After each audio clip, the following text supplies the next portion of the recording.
Ping Lacson ang kinaroroonan ni resigned ako Bicol Party List Naku po. Representative Zaldico. At marami raw paraan para mapauwi sa bansa ang dating kongresista. Heto nga ang pag-usapan natin ngayon mga reaction update piece. Nagsalita na naman ho itong si Pinky Lacson, si Kuratong Baleleng na dito nga mga ka-update hindi ho natin pahahabain ng ating intro dahil mukhang itong si Congressman Zaldico mga ka-update na ang nag-iisang alas ho natin mga ka-update natuntun na raw ni Pinky Lacson. Kaya mga ka-update pakinggan ho natin ito naging pahayag ni Pinky Lacson patungkol dito. Pero bago ho yan, isang like, isang share, isang subscribe lamang ho. Malaking tulong na ho yan. Kaya mga ka-update, reacta na ho tayo. Sabay-sabay na ho tayo magkomento at mag-react ho patungkol nga dito sa naging pahayag ni Kuratong Baleleng. Pero bago yan mga update, uunahin na rin ho natin itong video ng isang former PACC na nagtrabaho nga sa pamumuno ng isang dating Pangulo.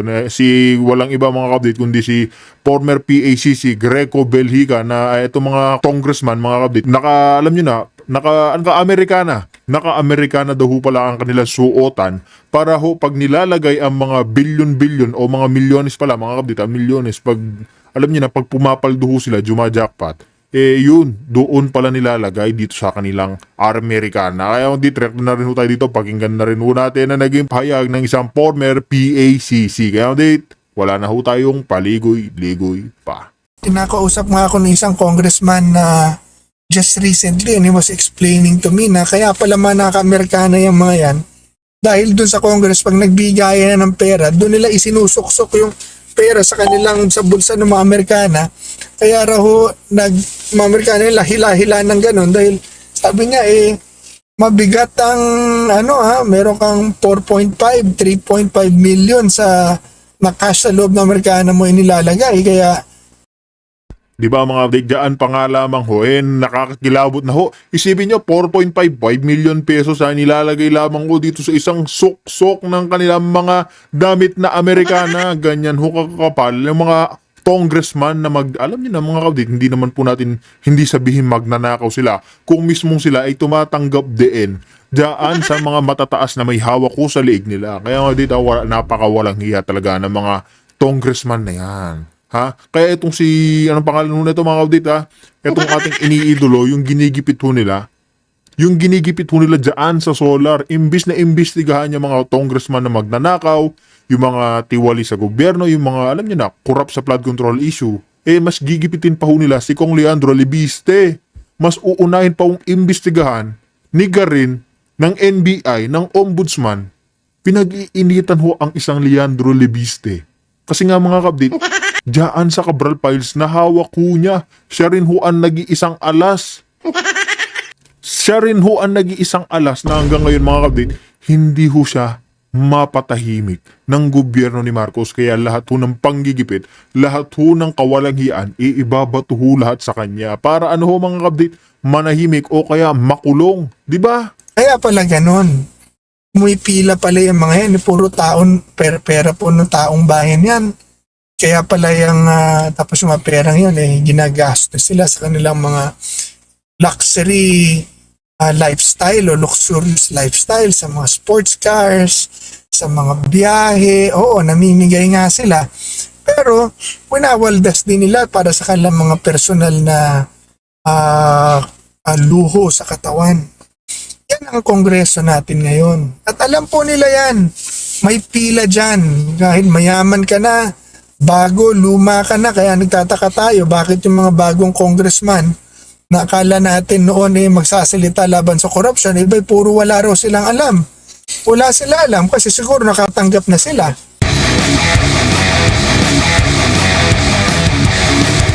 Ano na ba ang tingin mo sa ating laban kontra korupsyon? Meron po bang mananagot sa issue po ng flood control, Chairman? Well, ang issue na kasi ngayon, ang hinahanap talaga ng tao ay managot na ho si Pangulong Marcos. Dahil siya na talaga itinuturo ng lahat He signed the budget. Si Zaldico na kanilang operator, siya itinuturo. Nung una si Martin ang tinuturo pero ngayon siya na talaga. So, he has to account, he has to explain in details ano nangyari sa sinasabi ni Zaldico, ano nangyari sa pondo. And kailangan niyang ipabalik lahat ito. So, and then, of course, ang nahanap natin lahat, kailangan matigil ito tsaka mapapanagot yung mga sangkot. Dahil alam natin na halos lahat ng congressman talagang nakinabang sa or talagang nilustay, pinagnakawan ang pera ng bayan at we has to hold these people accountable. And seems like itong nangyayari ngayon, wala namang mangyayari dahil yung pag-iimbestiga na pangunguna ng Pangulo, parang nagiging pinagtatakpan lang yung mga totoong dapat managot, tapos ginagawang scapegoat at fall guy yung kanilang mga tauhan. Alam ng tao Tama. at hindi nila maipalulusot. Yun. Yan mga kabdit, mas naniniwala naman ako dyan sa former PACC na si Greco Beliga na totoo nga ho mga kabdit, ginagawa hong scapegoat yung mga alam nyo na, yung mga small time ho nila, alam nyo na yung kumbaga trap lang ho nila. Tapos yung mga mastermind ho talaga, hindi ho nananagot. 'Di ba? Hindi ho nananagot katulad ni Martin Luther King, 'di ba? Sinabi na ho yan mga kabdit, nakasabwat ho siya sa mga pinakamalaking isda, pero ano nangyari mga kabdit? Inimbestigahan ho ba siya? Hindi ho. Sino ang pinag-iinitan ngayon? Yung mga lumalaban ho sa korupsyon, sila Kiko Barsaga, yung mga minority, sila, isipin nyo pati ho sila Senator Jinggoy, pinag-iinitan ho sa flood control. Sila ho ba yung mga nagnakaw dyan, yung mga kasabot ni Diskaya? Hindi ho. Sinabi na ho ng mga Diskaya, mga kabdit, yung mga congressman, si Martin Luther King, si Marcos Jr., sila Amena, sila Bonoan, meron ho ba nananagot sa mga yan? Wala ho mga kabdit. Wala ho. Pinagmumukha ho lang tayong katawa-tawa ng mga hinayupak na yan. Pinagmumukha hong katawa-tawa yung mga sambayan ng Pilipino dahil nga mga kabdit, tuloy-tuloy pa rin ho yung kanilang alagwa. Tuloy-tuloy pa rin ho yung kanilang pamumuhay. Hindi ho sila nakukulong. Kaya mga kabdit kung natuloy lang ho talaga itong ikinasa ni Senator Bato, ano ho ba yung ikinasa niya mga kabdit? Gusto ko kasi niya, bawat yung mga tiwali dyan sa gobyerno, yung mga malaman hong mga magnanakaw, mga kabdit, death penalty ho. Diba? Maganda naman ho yan mga ka-update para ho matakot lahat ng mga magnanakaw sa gobyerno.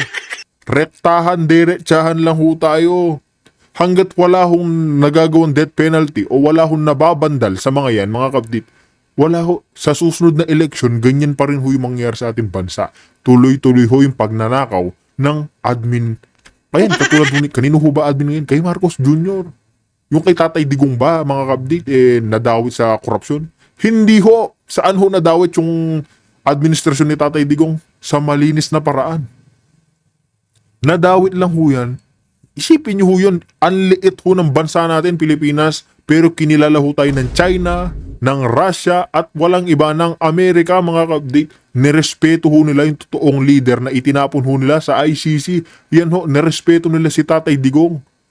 Si Donald Trump, nirespeto si Tatay Digong. Yung sa Russia, si Putin, nirespeto si Tatay Digong. Si Xi Jinping, nirespeto ho si Duterte. Pero ngayon mga kabdit, ba't hindi nyo ho tanungin kung rerespetuhin ba si Marcos Jr.? Hindi ho, mababa ho yung tingin sa kanya. Weak leader ho kasi mga kabdit. Di ba? Opo, pero sa tingin po ba niyo, Chairman, meron talagang anggulo na iniiwas dahil ngayon sa Senado, mukhang nagbabago na naman ang script. No? Mukhang may bagong pahayag na naman doon. Well, kaya nga po iniiwas at inilalayo kay Presidente Marcos. This all started and will end with President Marcos dahil itong mga insertions na pumasok sa flood control, hindi po pwede, hindi niya alam ito eh. Dahil lahat po ito, budget po niya yan eh. Ipapaalam sa kanya ng budget secretary niya, si Mina Pangandaman, ni Speaker Martin Romualdez. Hindi pwede ilulusot to nang hindi niya alam. So, kaya the buck stops with him.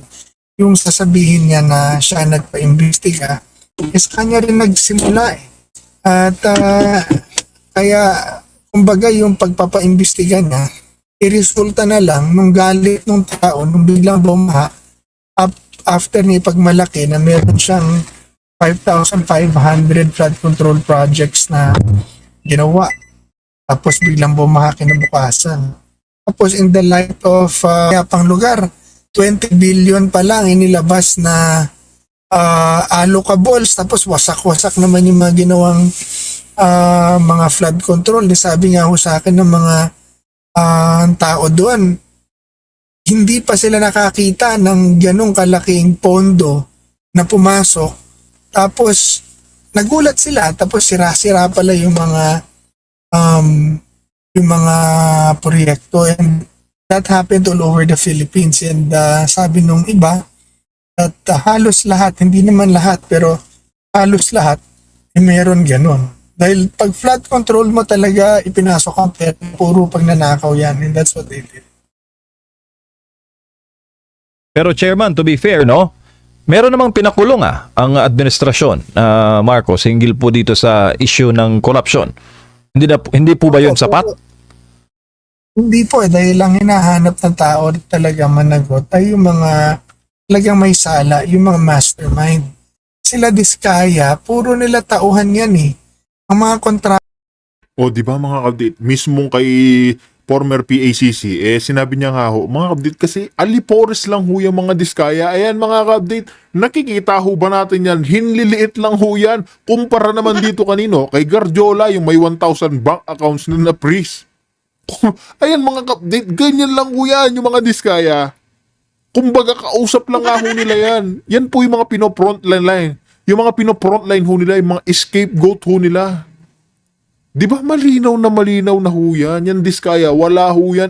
Chapuera lang ho yan mga abdit. Dinamay lang ho ng gobyerno ni Marcos Jr. para may pag-initan ho sila. Pero yung mga totoong mastermind, mga kabit, ayun, nagpapakasasa ho, umiinom ng 1 milyong bote ng wine, nagpapakain ng wet packs. Nakita naman ho natin yan, huwag na ho tayo magmaang-maangan pa.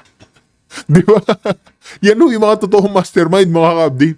Wala ho sa Diskaya. Yung mga Diskaya, mga kabit, alam na ho natin, wala. Ayan, ulit-ulitin ho natin yan. Mga ano lang ho yan, mga frontline lang ho nila. Mga maliliit na isda. Yung mga totoong mastermind, ayan, kung gusto nyo, tanungin nyo si Auntie Claire Castro. Yan, total, talakira ho yan na Malacanang, mga kabit. actors po, utusan lang nila yan. So bakit yun ang ikinukulong? Bakit utusan? Dahil kung hindi nila pagbibigyan, kung hindi nila pipiliin, wala naman makukuha yan eh. Kumbaga, tigaw-gawa lang ng resibo yan, ang talagang nagmamaniobra dyan, yung congressman. So sila po yun. And this time, hindi lang yung individual congressman, pero yung pinakataas yung speaker. Hindi naman gagawin ng speaker yun kung hindi naman siya binasbasan ng Pangulo na pinsan niya. So, yun po ang gusto marinig ng tao, na yun ang nasa isip natin lahat, ang gusto nating ipaliwanag ni Presidente Marcos. Dahil, tinakausap nga ako ng isang congressman na just recently, and he was explaining to me na kaya pala mga naka-Amerikana yung mga yan. Dahil dun sa Congress, pag nagbigay na ng pera, dun nila isinusuksok yung pera sa bulsa ng mga Amerikana. Kaya raw mga Amerikana yung lahila-hila ng ganon, dahil sabi niya mabigat ang meron kang 4.5, 3.5 million na cash sa loob ng Amerikana mo inilalagay. Kaya pala ganon. Muy pila pala yung mga yan. Puro taon, pera po ng taong bayan yan. Kaya pala yung tapos yung mga perang yun ginagastos sila sa kanilang mga luxury lifestyle o luxurious lifestyle, sa mga sports cars, sa mga biyahe. Oo, namimigay nga sila. Pero winawaldas din nila para sa kanilang mga personal na luho sa katawan. Yan ang kongreso natin ngayon. At alam po nila yan. May pila dyan. Kahit mayaman ka na, bago, luma ka na, kaya nagtataka tayo bakit yung mga bagong congressman na akala natin noon magsasalita laban sa corruption, iba'y puro wala raw silang alam. Wala sila alam kasi siguro nakatanggap na sila. Dahil sinasabi nga ni Congressman Lian, sweldo pa lang raw, MOE pa lang daw, 2 milyon na, 1 milyon na, 1.5 na, iba-iba kasi depende kung gaano ka kalakas na congressman. Kung speaker ka, mas malaki. Kung chairman ka, mas malaki. At buwan-buwan po yan, depende pa yun sa chairmanship mo. So, Yan po ang kabulukan ng sistema ng Kongreso natin ngayon, na ang nangyari, kinuntsaba naman ng Pangulo.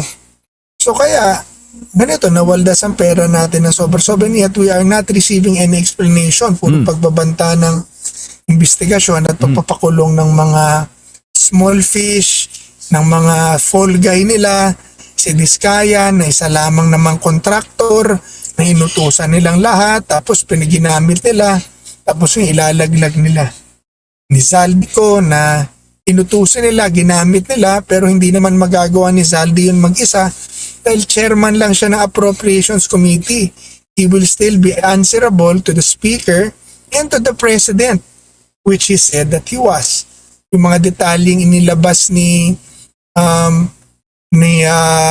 Lian, ni Zaldi, hindi pa rin na ipapaliwanag niya yan. Laging ibabato sa Ombudsman, ibabato sa ICI, na wala namang nangyayari.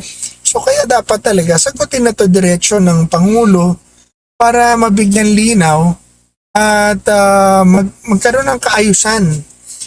Kumbaga kasi huli na yun ang issue rito Huli na natin sila, pero imbis na pagsisihan para mabago pinagtatakpan pa dahil balak sigurong ulitin. Opo. Chairman, 40 years na po ngayon ang pagitan ng Marcos Jr. at Marcos Sr. government. 40 years. 40 years po ng People Power Anniversary on February. Anong pakiwari mo, Chairman, doon sa numerical representation ng number 40? Opo, 40 is a very significant. Ang akusasyon sa kanya ay pagpapakulong ng kanyang mga kalaban sa politika at ng mga komunista nagpoprotesta. Ngayon, nakikita natin, si President Marcos Jr. ay nagpapakulong din ng kanyang mga kalaban sa politika, pero ang kabaligtaran na pinakukulong na niya ay mga sundalo na nagpoprotesta. Pang-apat, ang kanyang ama, si President Ferdinand Marcos Sr., was recovering gold from the war na binaon ng mga Hapon. Si President Marcos Jr. ngayon ay nagbebenta naman ng gold and while trying to recover his father's wealth. So kapag pinagsama-sama mo yun, hindi mo masasabing coincidence lang dahil masyadong marami. But we are seeing history repeating itself. So when I realized that po, then I wanted to talk about it and paalala kay Pangulong Marcos Jr. na merong Diyos na naghahari sa langit at lupa, kanyang pananagutan, na kung hindi niya babaguhin at pagsisisihan kanyang mga ginawa, baguhin at panagutin, i-apply lang ng tama ang batas, ay huhusgahan po siya ng Diyos. Kaya po ako nananalangin dahil naniniwala ako na pwede naman magbago pa dahil God is a God of second chance. But itong pagbabagong ito at pagsisising to will all depend on Him. This will be His personal choice and His alone. Or suffer the same consequence that his father, or he may suffer the same consequence of his father. So, si President Bongbong Marcos is a man who brings with him a legacy of a great man. Magaling naman talaga yung matandang Marcos. Maraming Pilipino nagsasabi na he is probably one of the greatest president ever. Sa akin, that's President Duterte dahil yan ang nakasama ko, yan ang nakita ko, yan ang witness ko. Pero to some, they will say President Ferdinand Marcos Sr. is probably one of the best. So ibig ko sabihin, maganda ang kanyang legacy at bloodline. Kaya naniniwala ako na meron siyang pagbubunutan ng lakas ng loob at pangalan at dugo para gawin ng tama. Hindi pa huli ang lahat 3 taon pa siya. He can repent from his sins, ipatigil ang lahat ng kalokohan, gawin mo ang tama, gawin lang ang batas, panagutin lang at talagang harapin kung anong pagkakamali. Harapin, ibalik ang nawala, hold everyone accountable at gawin ang tama. And that so that he will redeem himself from this mess that he has gotten himself into. Opo, reaction nyo lamang po, si Edmar po ito pala, Sir Greco. Reaction nyo lamang po kasi mayroong survey na inilabas kahapon ang Pulse Asia. Ito ay ginawa December 12 to December 15. Andyan pa ba siya, no? Ginong Greco? Okay. Opo. Sir Greco, last December 12 to 15, nagkaroon po ng survey ang Pulse Asia kung saan lumalabas dito, tinanong kasi yung ating mga kababayan kung gaano kalaki o kaliit ang tiwala ninyo sa bawat isa sa mga sumusunod na tao upang tugunan ang katiwalian sa mga proyekto ng flood control. Ibig sabihin, tinanong sila kung ano masasabi nila sa pag-address sa problema sa corruption sa flood control.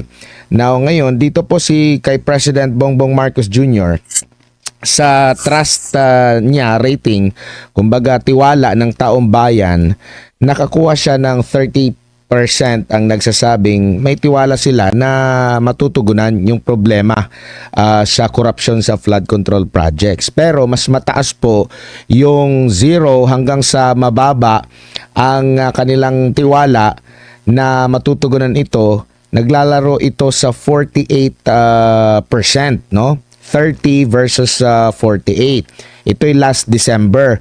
Kung ihahambing naman noong September 2025, ang survey dito sa may tiwala bumaba kasi last September 2025 mula 32 naging 30. Tapos yung nawalan ng tiwala o mababa yung tiwala na ma-address yung problema sa korupsyon ay mula 45, abay tumaas pa, naging 48. So sumasalamin ito sa kasalukuyang ganap na itong problema sa korupsyon. Kahit na pinagmamalaki nila na sila daw yung nang una para maisiwalat at tinugunan itong problema sa korupsyon, ay hindi nagre-reflect as good image sa kanya, Ginong Greco. Pagka inad nyo po yung dalawa, yung negative 50, tapos ang positive 30, magiging negative 20, negative 18 po yan, net trust rating. Talaga pong wala ng tiwala ang tao sa administrasyon, sa Pangulo. Bagsak na talaga ang tiwala. Kasi hindi mo naman maloloko eh. Hindi naniniwala ang tao na siya ang nag-expose. Dahil ang nag-expose nito, Diyos eh. O di ba tama naman ho yan mga update. Sinabi nga nito si Ante Claire Castro, sinasabi niya ho na ilang buwan ho ba yun? 3 buwan pa lamang daw ho, in-expose na daw ni Marcos Jr. yung flood control issue. Ante Claire, paano in-expose ni Marcos Jr. yung flood control? Kung hindi nagsasalita yung mga tiwali nyo dyan sa gobyerno, yung mga nagsibaliktad, hanggat hindi nagsasalita yung mga yun, mga ka-update, wala naman nung sasabihin si Marcos Jr. Kasi nga alam na alam niya, kasabwat ho siya dyan, mastermind ho si Marcos Jr. Isipin nyo, bababa ng ganyang kalala yung trust rating ni Marcos Jr. kung siya ho talaga yung tumukoy sa pagnanakaw sa flood control. Di ba, Ante Claire, nakakahiya ka talaga. Nakakahiya ka talaga, Ante Claire. Kaya mga kapatid, susunod na ho natin.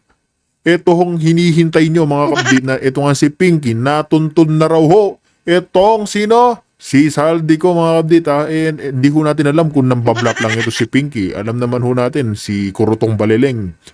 Kabangayan niya ho si Senator Amy. Kaya kabdit, reakta na rin ho tayo dito. Senador Ping Lacson ang kinaroroonan ni resigned ako Bicol Party List Representative Zaldico. At marami raw paraan para mapauwi sa bansa ang dating kongresista. Yan ang agenda report ni Dexter Ganibe ng Abante. Nasa Portugal si dating Congressman Zaldico. Sabi yan ni Senator Panfilo Lacson batay sa intelligence gathering ng pamahalaan. Sabi ng DILG, ginagawa na ng gobyerno ang lahat para maiuwi sa bansa si Ko. 1959 nang magsimula ang diplomatic relations ng Pilipinas at Portugal, pero walang extradition treaty ang dalawang bansa hanggang ngayon. Bagay na hindi problema para kay Senator Ping at hindi pa naman anya huli ang lahat para maiuwi sa bansa si Ko. Nothing is too late, kasi ngayon pala naman magsisimula yung trial sa Sandigan Bayan. at sa mga korte. Mayroon ng warrant of arrest na na-issue laban sa kanya dahil wala tayong extradition treaty na umiiral between Portugal or some other countries na pwedeng naandun si Saldico. So mas mainam na yung idaan nito sa UNCAC. Ang UNCAC o United Nations Convention Against Corruption ay isang tratado na nilagdaan ng higit 190 na bansa kabilang ang Pilipinas para magkaisa na labanan ng korupsyon. Nariyan din ang maaring koordinasyon sa Interpol para hagilapin at arestuhin si Ko. Maari din anyang makipag-ugnayan ang Pilipinas sa European Union. 1986 pang miyembro ng EU ang Portugal. Di ba mga kabdit, gagawin ho talaga nila yung, alam nyo na, lahat ng nalilikom nilang pondo dyan sa intelligence funds, lalo na sa presidente, para lang ho mapauwi ito si Saldico. Bakit ho mga kabdit? Kasi nga, oras na maglabas na naman ng another video si Kong Saldico, mga kabdit, wala na. Finish na ho. Finish na ang usapan, di ba? Nakakahiya na ho kasi masyado. Itong gobyerno ni Marcos Jr., lahat ho ng katiwalaan pag nanakaw, nandito na ho, masahol pa ho sa kanyang amang diktador. Kaya mga update, kung meron ho kayo naging komento o reaction dito sa atin na pag-usapan, i-komento nyo na ho yan sa ating comment section. Kaya update, dito na ho natin tatapusin ang ating reaction video.